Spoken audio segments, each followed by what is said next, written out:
నమస్కారం city India news కు స్వాగతం. రాష్ట్ర ప్రభుత్వం ప్రత్యేక చొరవలో తెలంగాణలో 5 ఏళ్లలో 3.67% గ్రీన్ కవర్ పెంపు. రాష్ట్రంలో అటవుల పునర్జీవనంలో గజ్వెల్ నుంచే ప్రారంభమైంది. స్థానిక సంస్థల బడ్జెట్లో 10% నిధులను పచ్చదనం కోసం వెచ్చించిన తొలి రాష్ట్రం తెలంగాణనే. మొక్కల పెంపకంను దైనందిక జీవితంలో భాగ్యం చేసుకోవాలి. మానసిక ఒత్తిడిని దూరం చేయడం, ఆరోగ్యం పెంపొందించడంలో మొక్కలది కీలక పాత్ర. గ్రీన్ కవర్ పెరిగితేనే ప్రజలకు స్వచ్ఛమైన గాలి. మొక్కల పెంపకమే భవిష్యత్తు తరాలకు తరగని ఆస్తి. సిద్దిపేట శివార్లలో నిర్మితమైన తేజోవనం అర్బన్ ఫారెస్ట్ పార్క్ ప్రారంభోత్సవంలో రాష్ట్ర ఆర్థిక శాఖ మంత్రి శ్రీ తన్నీరు హరీష్ రావు దేశంలో ఎక్కడా లేని విధంగా రాష్ట్ర ప్రభుత్వం ప్రత్యేక చొరవతో తెలంగాణ రాష్ట్రంలో గత 5 ఏళ్లలో గ్రీన్ కవర్ 3.67% పెరిగిందని రాష్ట్ర ఆర్థిక మంత్రి శ్రీ తన్నీరు హరీష్ రావు పేర్కొన్నారు. సిద్దిపేట శివార్లలో 4.5 కోట్ల వ్యయంతో 500 ఎకరాలలో సిద్దిపేట పట్టణ ప్రజలకు ఆహ్లాదం, మానసిక ఉల్లాసం కోసం నిర్మించిన తేజవనం అర్బన్ ఫారెస్ట్ పార్క్ రాష్ట్ర ఆర్థిక శాఖ మంత్రి తన్నీరు హరీష్ రావు ప్రారంభించారు. ఏర్పాటు చేసి ఈరోజు ప్రజలకు అందుబాటులోకి తీసుకురావడం జరిగింది. ఈ పార్కు 4.5 కోట్ల రూపాయలతో 500 ఎకరాల్లో ఏర్పాటు చేయడం జరిగింది. ముఖ్యంగా పట్టణాలు రోజు రోజుకు కాంక్రీట్ జంగల్గా మారిపోతూ ఉన్నాయి. పొల్యూషన్తో ప్రజలు సతమతం అవుతూ ఉన్నారు. సో ప్రజలకు స్వచ్ఛమైనటువంటి గాలి కావాలి. ఎందుకంటే మనుషులకు మనం జనరల్గా కూడు, గుడ్డ, నీరు అని మనం మాట్లాడుకుంటూ ఉంటాం. ప్రజలకు త్రాగునీరు ఎంత ముఖ్యమో, నివసించడానికి ఇల్లు ఎంత ముఖ్యమో, దుస్తులు ఎంత ముఖ్యమో, ఆక్సిజన్ అంతకంటే ముఖ్యం. సో అలాంటి ఆక్సిజన్ను ప్రజలకు అందించాలనే ఉద్దేశంతో ఒక ఆక్సిజన్ పార్కును సిద్దిపేట పట్టణానికి దగ్గరగా ఈరోజు ప్రారంభించడం జరిగింది. ఈ 500 ఎకరాల్లో ఒక 50 ఎకరాల బ్లాక్ను ఆక్సిజన్ పార్క్గా తీర్చిదిద్దారు. ముఖ్యంగా మా అటవీ శాఖ అధికారులు శోభా మేడం PCCF గారు, అదేవిధంగా మా డోబ్రియాల్ గారు, శరవణ్ గారు, DFO శ్రీధర్ గారు బాగా కష్టపడి ఒక చక్కటి పార్కును అభివృద్ధి చేసినందుకు నేను అధికారులందరినీ కూడా మనస్ఫూర్తిగా అభినందిస్తూ ఉన్నాను. ఈ 500 ఎకరాల్లో ఒక 100 ఎకరాల్లో ఒక ఆక్సిజన్ పార్క్ డెవలప్ చేశారు. అందులో ముఖ్యంగా 24 గంటలు ఆక్సిజన్ ఇచ్చేటువంటి మొక్కలు, కొన్ని మెడిసినల్ వాల్యూ ఉన్నటువంటి మొక్కల్ని ఏర్పాటు చేసి దాని చుట్టూ చక్కటి వాకింగ్ ట్రాక్ కూడా ఏర్పాటు చేశారు. నేను ప్రజలందరితో కూడా కోరుతా ఉన్నా, మీరు దీన్ని బాగా వాడుకోరు. మీరు ఉదయం పూట వాకింగ్కి రావచ్చు, వన భోజనాలకు రావచ్చు. అదేవిధంగా ఇక్కడ పిల్లల్ని తీసుకొని ఆడుకోవడానికి కూడా మీ పిల్లల్ని తీసుకొని రావచ్చు. ఎందుకంటే ఇక్కడ మంచి గేమ్స్ కూడా ఉన్నాయి. అవుట్డోర్ గేమ్స్ కూడా ఏర్పాటు చేసినారు. చిన్నపిల్లలు ఆడుకోవడానికి గేమ్స్ కూడా ఏర్పాటు చేసినారు. రాబోయే రోజుల్లో కొన్ని అడ్వెంచర్ స్పోర్ట్స్ కూడా ఇక్కడ ఏర్పాటు చేయడం జరుగుతుంది. ఈ 500 ఎకరాల్లో ఉన్నటువంటి ఈ పార్కులో ఇప్పటికే ఇక్కడ పెద్ద ఎత్తున 100ల సంఖ్యలో జింకలు ఉన్నాయి, అడవి పందులు ఉన్నాయి, పైథాన్స్ ఉన్నాయి, నెమళ్ళు అయితే 1000 సంఖ్యలో నెమళ్ళు ఉన్నాయి, కుందేళ్ళు ఉన్నాయి. ఇట్లా రకరకాల వన్యప్రాణులను కూడా మనం ఇక్కడ చూసేటువంటి అవకాశం కూడా మీకు దొరుకుతుంది. రకరకాల పక్షులు, ఎన్నో రకాల పక్షులు ఉన్నాయి. కొన్ని సీజన్స్లో వచ్చేటువంటి వలస పక్షుల్ని కూడా ఇక్కడ చూసేటువంటి అవకాశం ఉంటుంది. ముఖ్యంగా ప్రభుత్వ, ప్రైవేట్ పాఠశాలల విద్యార్థులను కూడా ఇక్కడికి తీసుకొచ్చి పిల్లలకు పర్యావరణం మీద అవగాహన కల్పించడానికి కూడా ఇది ఎంతగానో ఉపయోగపడుతుంది. నేచర్ యొక్క ఇంపార్టెన్స్ను తరగతి గదుల్లోనే కాకుండా మరి ఇలాంటి పార్కుల్లో, అర్బన్ పార్కుల్లో కూడా తీసుకొచ్చి పిల్లల్ని ఇక్కడ ఆటపాటలతో పాటు పర్యావరణ పరిరక్షణ గురించి, దాని యొక్క సామాజిక బాధ్యత గురించి కూడా వివరించే విధంగా అన్ని ప్రభుత్వ, ప్రైవేట్ పాఠశాలలు కూడా కృషి చేయాలని చెప్పి కూడా నేను ఈ సందర్భంగా కోరుతా ఉన్నాను. పిల్లలకు మనం ఎంత ఆస్తి ఇచ్చినా, అంతస్తులు ఇచ్చినా కూడా అంతకంటే ముఖ్యమైనటువంటిది, తరగనిది మరి పిల్లలకు పర్యావరణం. పిల్లల భవిష్యత్తును కాంక్షించే ప్రతి ఒక్కరు కూడా మొక్కలు నాటాలి, మొక్కలను సంరక్షించాలి, ప్రకృతిని కాపాడుకునే బాధ్యత ప్రతి ఒక్కరి బాధ్యత. గౌరవ ముఖ్యమంత్రి గారు దేశంలో ఎక్కడ లేని విధంగా ఇవాళ పల్లెల్లో, పట్టణాల్లో 10% బడ్జెట్ను తప్పనిసరిగా మరి ఈ అడవుల మీద పెంచండి, మొక్కలను పెంచండి, నర్సరీలను పెంచండి అని చెప్పి 10% బడ్జెట్ను గ్రీన్ బడ్జెట్గా ఈరోజు నిర్ణయిస్తూ అసెంబ్లీలో ఒక చట్టం తీసుకురావడం జరిగింది. ఇది దేశంలో ఎక్కడ లేదు. ఇవాళ ప్రతి గ్రామాన నర్సరీ ఏదైనా రాష్ట్రంలో ఉందంటే అది తెలంగాణ రాష్ట్రంలో ఉంది. పట్టణం యొక్క జనాభాను బట్టి పట్టణాల్లో 1 కాదు పదుల సంఖ్యలో నర్సరీలను ఇవాళ పట్టణాల్లో ఏర్పాటు చేశారు. కళ్ళు తాగిన మంత్రులు గీతా కార్మికులతో ముచ్చట్లు. జనగామ రాష్ట్ర అంబార్కి క్రీడా పర్యాటక సాంస్కృతిక శాఖ మంత్రి శ్రీనివాస్ గౌడ్, రాష్ట్ర పంచాయతీరాజ్ శాఖ మంత్రి ఎర్రపల్లి దయాకర్రావు జనగామ జిల్లాలోని రామవరం గ్రామంలో సర్దార్ సర్వాయి పాపన్న గారి విగ్రహ ఆవిష్కరణ కార్యక్రమంలో పాల్గొనేందుకు వచ్చారు. మార్గ మధ్యంలో గీతా కార్మికులు ఉన్న మండప వద్దకు వెళ్లి వారి యోగక్షేమాలు అడిగి తెలుసుకున్నారు. గీతా కార్మికుల సమస్యలు తెలుసుకుని సాంప్రదాయ తాటికలను మంత్రులు సేవించారు. తమ సంతోషాన్ని గీతా కార్మికులతో పంచుకున్నారు. తెలంగాణ రాష్ట్రం ఏర్పడిన తర్వాత సీఎం కేసీఆర్ గీతా కార్మికులకు సంక్షేమం కోసం కృషి చేస్తున్నారన్నారు.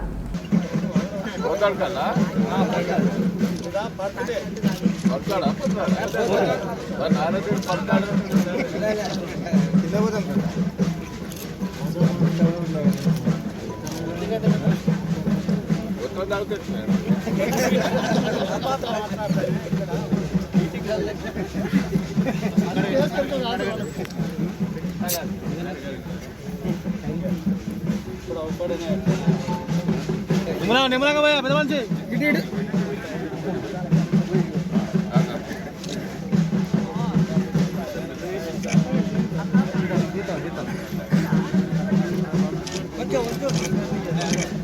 మోకు పక్కన అన్న కొంచెం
సైదాబాద్ ఎంఆర్ఓ కార్యాలయం ముందు బీజేపీ నేతలు ధర్నా.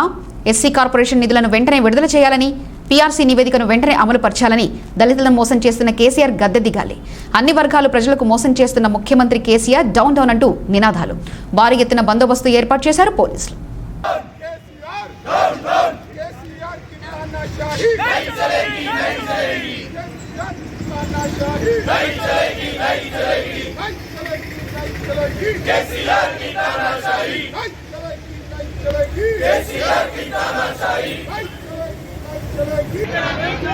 ప్రభుత్వ ఉద్యోగమైన ఉద్యోగుల న్యాయమైన కోరికలు, ప్రభుత్వ ఉద్యోగులకు న్యాయమైన కోరికలు, ప్రభుత్వ ఉద్యోగులు న్యాయమైనటువంటి కోరికలు, కేంద్ర ప్రభుత్వం సమానంగా రాష్ట్ర ప్రభుత్వ ఉద్యోగుల జీతభత్యాలు, కేంద్ర ప్రభుత్వ ఉద్యోగుల సమానంగా రాష్ట్ర ప్రభుత్వ జీతభత్యాలు.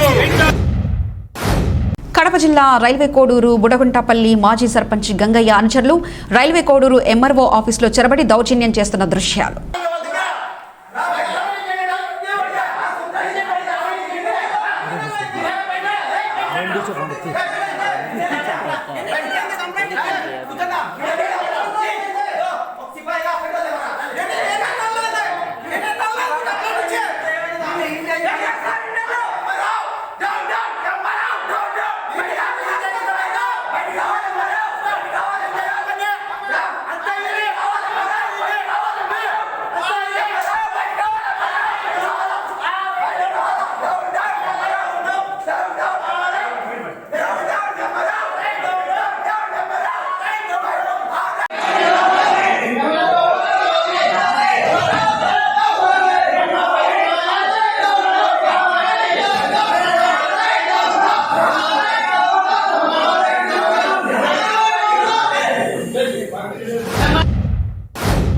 బాలకొండ మండల కేంద్రంలో 9 కోట్ల విలువైన రోడ్డు పనులకు రాష్ట్ర రోడ్డు భవనాలు గృహ నిర్మాణ శాసనసభ వ్యవహారాల శాఖ మంత్రి వేముల ప్రశాంత్ రెడ్డి శుక్రవారం శంకుస్థాపన చేశారు. తర్వాత ఆయన పలు అభివృద్ధి కార్యక్రమాల్లో పాల్గొన్నారు. బాలకొండ ప్రభుత్వ పాఠశాల మైదానంలో బహిరంగ సభలో మంత్రి ప్రసంగించారు. తెలంగాణ రాష్ట్రం ఏర్పాటు తర్వాత గ్రామాల్లో రోడ్డు రూపురేఖలు మారిపోయాయన్నారు. ముఖ్యమంత్రి కేసీఆర్ ఆలోచన మేరకు పల్లెలు ప్రగతి పథంలో ముందుకెళ్తున్నాయన్నారు. జూటా మాటలు బీజేపీ ఎంపీ అరవింద్ ఎప్పుడూ అబద్ధాలే ప్రచారం చేస్తాడు. ఎంపీ అరవింద్కు నా సూటి ప్రశ్న, పెన్షన్లో కేంద్రంలో బీజేపీ మోదీ 200కు మించి ₹1 ఎక్కువ ఇస్తున్నట్లు నిరూపిస్తే మంత్రి పదవికి రాజీనామా చేస్తా, లేదంటే అరవింద్ ఎంపీ పదవికి రాజీనామా చేస్తామని అడిగారు. ఇలాంటి అంశాలపై చర్చ జరగాలి, ప్రజలు వాస్తవాలను గ్రహించాలి. బీజేపీ నేతలు ఇప్పటికైనా పద్ధతి మార్చుకుని నిర్మాణాత్మక విమర్శలు చేయాలి. పక్క రాష్ట్రం ఆంధ్రప్రదేశ్ పోలవరం ప్రాజెక్టు బీజేపీ మోదీ ప్రభుత్వం జాతీయ హోదా ఇచ్చి కేంద్రం పైసలిస్తుంది. తెలంగాణకు ఏం చేయరు, చేసే కేసీఆర్కు ఏకవచనంతో విమర్శిస్తారు. 2016 రూపాయలు కేంద్రం నుంచి వచ్చి కేవలం ₹200, 200 కూడా లేదు, ₹179 నేను లెక్కేస్తాం. 200 వేసుకో. 2016 రూపాయలు ₹200 ఇచ్చి పెన్షన్లు మొత్తం నేనే ఇస్తున్నాను ప్రచారం చేస్తారు. ఒకసారి మీరు కూడా ఆలోచన చేసుకోవాలని చెప్పి మీ అందరికీ మనం చేస్తాం.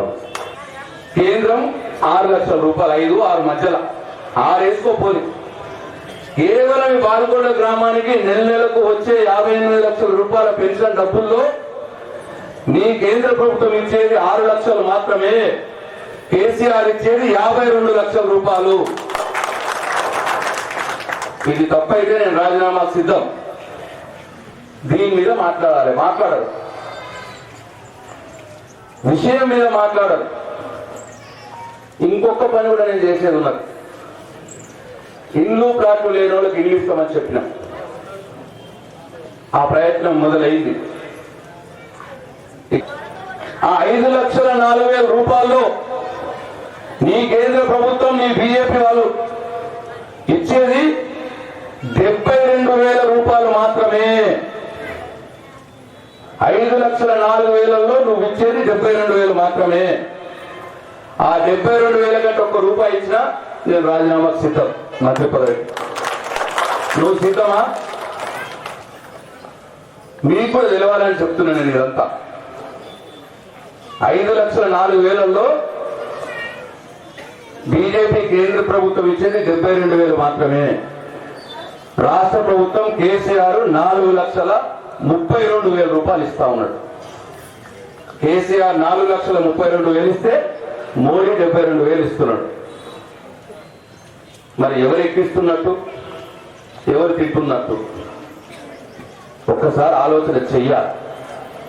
ఇవాళ మన ప్రజలందరికీ పనికొచ్చే 2 పనులు, పెన్షన్లు, ఇండ్లు. ఇంకొక పని ఇవాళ ఇంతకుముందే మన లింగగౌడ్ సార్ చెప్పింది,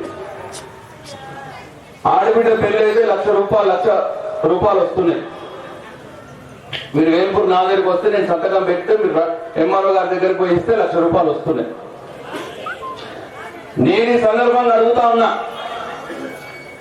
మన ఆడబిడ్డ పెళ్లికి కేసీఆర్ పంపిస్తున్నటువంటి ₹1,00,000 చెక్కులో నీ బీజేపీ కేంద్ర ప్రభుత్వం ₹1 ఇచ్చినా నేను మళ్ళా రాజీనామా సిద్ధం. నువ్వు సిద్ధమా? విశాఖలోని విద్యుత్ ఏఈ నాగేశ్వరరావు ఇంట్లో అనిసా అధికారులు సోదాలు చేపట్టారు.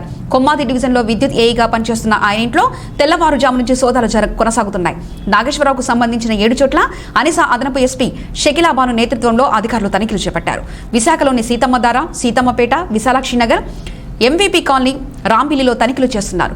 నాగేశ్వరరావుకు చెందిన 3 బ్యాంకు లాకర్లు, ఆస్తుల భూములను అధికారులు గుర్తించారు. విశాఖలోని ల్యాంప్సన్ టవర్స్ లో ఖరీదైన ఫ్లాట్లు సైతం ఆయనదే అని గుర్తించారు. లాకర్లను తెరిచేందుకు ఏఈని ఇంటి నుంచి తీసుకొచ్చారు. 1991లో సర్వీస్లో చేరిన నాగేశ్వరరావు 1994లో మొదటిసారి అనిషాకు పట్టుబడగా సస్పెన్షన్ వేటు పడింది. నాటి నుంచి సుమారు 15 ఏళ్ల పాటు విధులకు దూరంగా ఉన్న ఆయన్ను 2012లో ప్రభుత్వం విధుల్లోకి తీసుకుంది.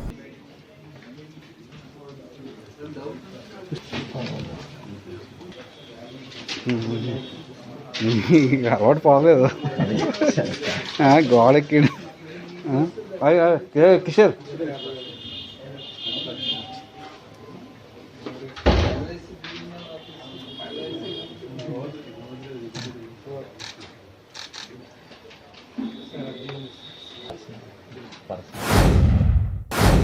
గుంటూరు వెస్ట్ నియోజకవర్గంలోని నల్ల చెరువులో జరిగిన నవరత్నాలు పేదలందరికీ ఇళ్ల పట్టాల పంపిణీ కార్యక్రమానికి హోంశాఖ మంత్రులు శ్రీమతి మేకతోటి సుచరిత గారు ముఖ్య అతిథిగా విచ్చేశారు. ఈ పంపిణీ కార్యక్రమంలో Guntur west MLA Maddalagiri, east MLA Mustafa, market yard chairman Chandragiri Yesuratnam, city YSRCP president Ramesh Gandhi, corporate అభ్యర్థి కావడి మనోహర్ నాయుడు, నగర మున్సిపల్ కమిషనర్ అనురాధ, ఇతర వైఎస్ఆర్సీపీ నాయకులు, అధికారులు పాల్గొన్నారు. ఇళ్ల స్థలాల పంపిణీలో పెద్ద సంఖ్యలో మహిళలు, లబ్ధిదారులు పాల్గొన్నారు. కనిష్టంగా అందిని అని కూడా తెలియజేస్తా ఉన్నటువంటి పరిస్థితి. ఏ ఒక్క హామీ కూడా ఈరోజు మేము వెళ్తే మీరు ఆ మాట చెప్పారు, మీరు అది మాకు చేయలేదు అనేటువంటి ప్రశ్న అయితే ఎక్కడా ఉత్పన్నం కావట్లేదు. ఎందుకంటే ఈరోజు చెప్పిన హామీలన్నీ కూడా నెరవేర్చి ఈరోజు ధైర్యంగా ప్రజల ముందుకు వెళ్తూ ఉన్నాం.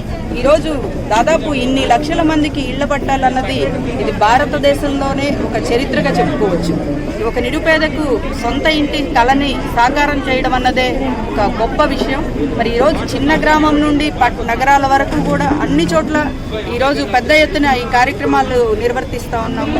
మరి ఇవన్నీ కూడా ప్రజలు చేసిన మేలును మర్చిపోయేటువంటి వారు కాదు, వారు ఖచ్చితంగా గుర్తుపెట్టుకుంటారు. మంచి చేసినటువంటి ప్రభుత్వాన్ని ఖచ్చితంగా ఆశీర్వదిస్తారు. మంచిర్యాల జిల్లా హాజీపూర్ మండలంలో రహస్యంగా కోడి పందాలు నిర్వహిస్తున్న స్థావరంపై టాస్క్ ఫోర్స్ పోలీసులు దాడి చేశారు.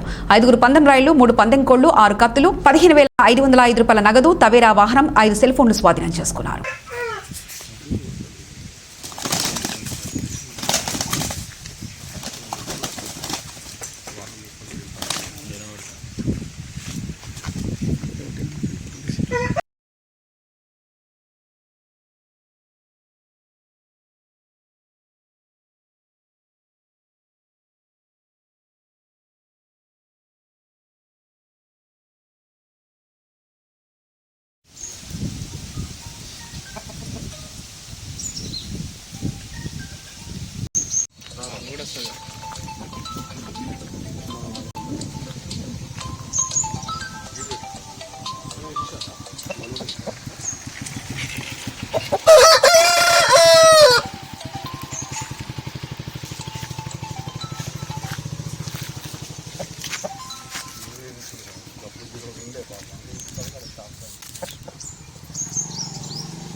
సమగ్ర సమాచార శ్రవంతికై చూస్తూనే ఉండండి సిటీ ఇండియా న్యూస్.